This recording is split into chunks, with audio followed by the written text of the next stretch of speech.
Meus caros amigos e amigas, vocês estão no canal Espiritismo Explicado. Eu sou Lazarino Barbo. Hoje vamos dar continuidade ao estudo sistematizado da doutrina espírita em forma de vídeos. Hoje vamos continuar estudando a reencarnação. No nosso último estudo, nós falamos sobre os conceitos da reencarnação. Falamos sobre as afirmações de Jesus sobre a reencarnação, especialmente em João capítulo 3, versículo 3. E ainda falamos sobre a afirmação de Jesus de que João Batista era a reencarnação do profeta Elias. Mas hoje vamos falar sobre os objetivos da reencarnação. Por que Deus criou a reencarnação? Existe uma expressão que Deus nos criou à sua imagem e semelhança. E existe nas religiões antigas uma ideia de que existe um céu de delícias, um céu eterno, onde não há sofrimento, onde a paz é perene, onde a harmonia é perene, e isto é reservado àqueles que fazem a vontade de Deus, àqueles que se assemelham a Deus. E estas mesmas religiões antigas dizem que existe um inferno eterno de suplícios intermináveis que se prolonga pela eternidade. E este inferno é reservado àqueles que não fazem a vontade de Deus, àqueles que não se assemelham a Deus. Ora, se Deus, então, sendo o Criador de toda a humanidade, por que nos fez assim, tão atrasados, onde uma maioria de habitantes, por exemplo, de nosso planeta Terra, não tem condições de ir para o céu de delícias? Haveria para eles, então, uma condenação eterna? Nós afirmamos que não. E é exatamente a reencarnação que permite que o espírito tenha um recomeço, um novo começo. Através da reencarnação, ele vai aprimorando-se aos poucos até se tornar aquele espírito que se assemelha a Deus, em processos de repetições sistemáticas, onde cada encarnação é como se ele frequentasse uma sala de aula, onde ele pode passar de ano, se aprimorar-se, ou ele pode permanecer na mesma sala durante muito tempo, até que desperte a sua energia de crescimento espiritual, para que ele então busque envolver-se em tudo aquilo que é necessário para o seu crescimento enquanto espírito em estado de evolução. E um dos objetivos principais da reencarnação é exatamente esse: dar ao espírito uma nova oportunidade para que ele possa crescer, para que ele possa renovar-se, para que ele possa retornar à condição de espírito em evolução. E Allan Kardec, no Livro dos Espíritos, ele fala sobre esses objetivos. O primeiro dele é chegar à perfeição, aprimorar-se até chegar à perfeição. Isso porque quando nós entendemos, concebemos Deus como Pai de toda a humanidade, nós não podemos imaginar que esse Pai fosse tão cruel a ponto de condenar um de seus filhos que não teve oportunidade numa vida, porque nasceu num ambiente agressivo, porque não teve bons exemplos. Aquele espírito que não teve oportunidade, ele decaia para um inferno eterno, sendo que então não haveria para ele uma nova oportunidade.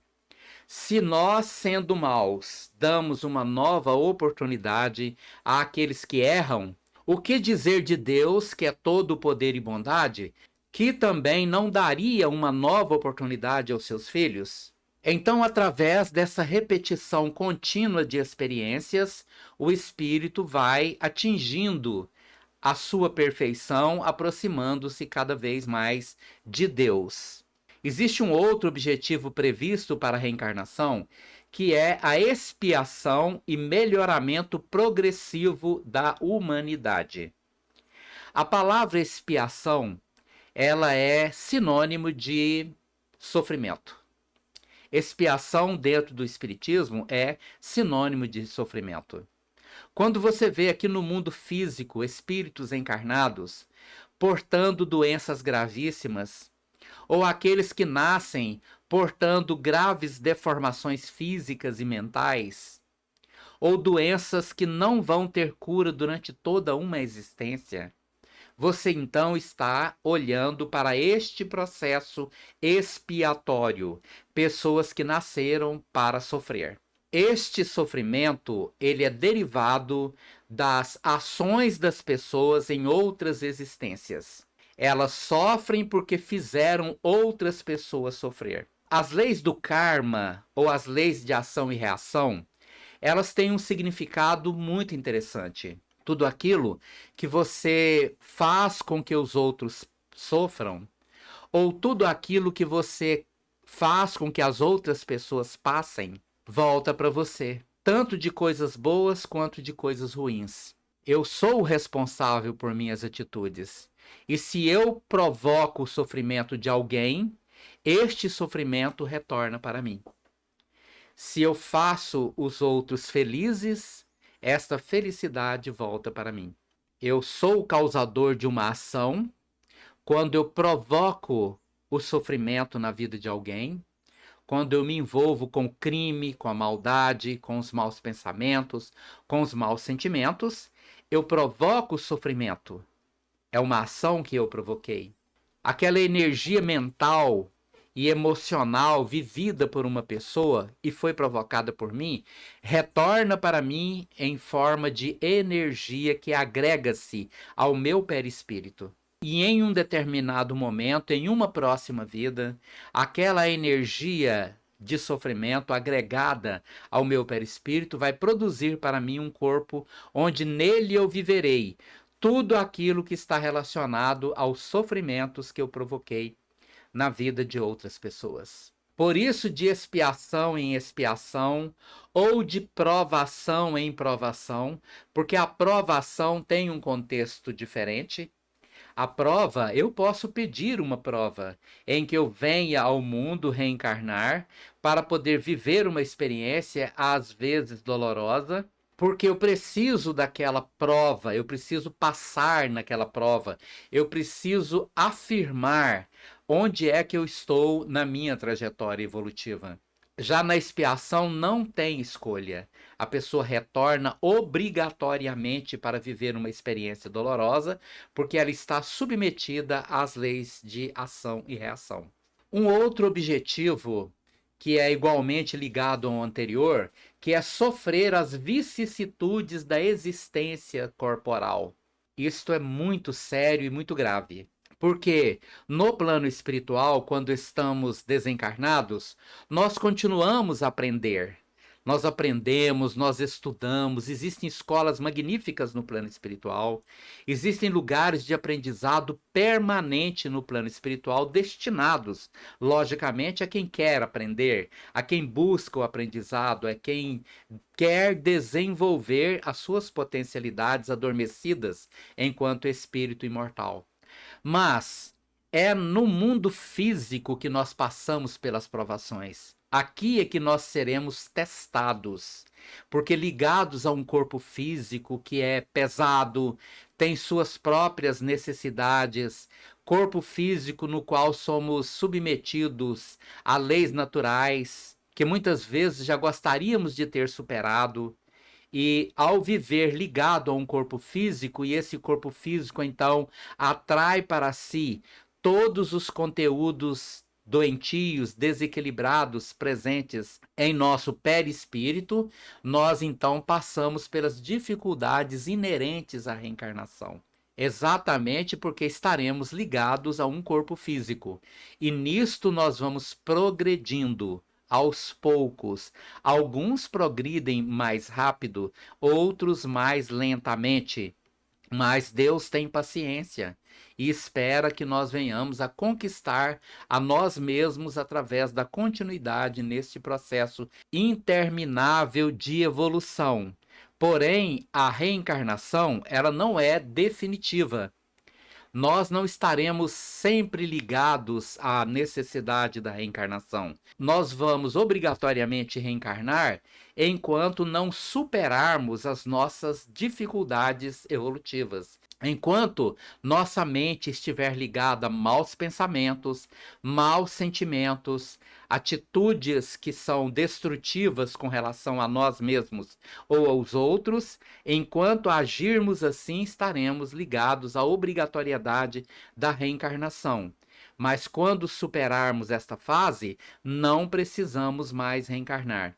Aliás, existem espíritos que precisam reencarnar muito rapidamente. A frequência da reencarnação é maior, porque são espíritos mais atrasados. Os espíritos mais adiantados, que já conquistaram melhor condição espiritual, já são mais resilientes, já são mais amorosos, já são mais sábios, vai espaçando cada vez mais a necessidade da reencarnação até chegar um ponto, um momento em que não precisem mais da reencarnação, porque não tem nada, não produzem mais sujeira mental. É a sujeira mental que nos faz reencarnar, que nos obriga a reencarnar. E sujeira mental é ódio, é mágoa, ciúme, inveja, rancor, maus procedimentos, maus sentimentos, maus pensamentos. Isto é que é sujeira mental. E é isto que nos obriga à reencarnação. Outro objetivo da reencarnação é colocar o espírito em condições de suportar a parte que ele toca na obra da criação. Nós nascemos macho e fêmea, homem e mulher. Estou falando isso biologicamente, enquanto for necessário a reencarnação dos seres.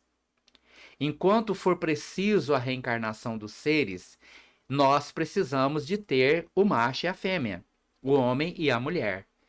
E isto é o nosso papel na evolução de nosso mundo, na evolução de nossa espécie, na evolução moral desta humanidade. Quando reencarnamos, nós esquecemos de nossas vidas passadas temporariamente, para que depois que nós voltamos ao plano espiritual, nós lembramos de tudo. Aos poucos vamos lembrando, até chegar a lembrar de todos os nossos acontecimentos passados em nossas diversas vidas.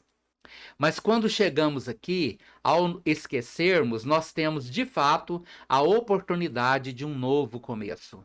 E é nisto que reside o principal objetivo da reencarnação: nos proporcionar um novo começo.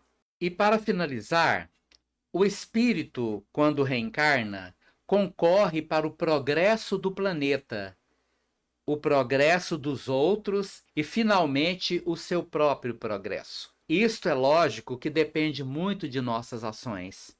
Nós somos espíritos que concorremos para o progresso humano, principalmente quando contribuímos para o progresso humano, sendo pessoas boas, sendo pessoas que cumprem os deveres e que, de certa forma, agimos para poder ajudar as pessoas que mais sofrem. Portanto, nós somos bilhões de espíritos encarnados. A maior parte da humanidade não está encarnada, ela está no plano espiritual. Hoje somos 8 bilhões de espíritos encarnados, e isto é apenas um pouco mais de 1/4 de toda a população espiritual existente no nosso planeta. Então existem no plano espiritual quase 30 bilhões de espíritos.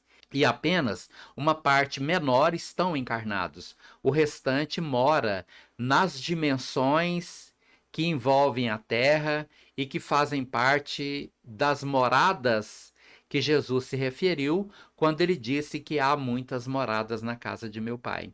Então, quando nós reencarnamos, nós ganhamos um corpo físico e vivemos nele por um tempo.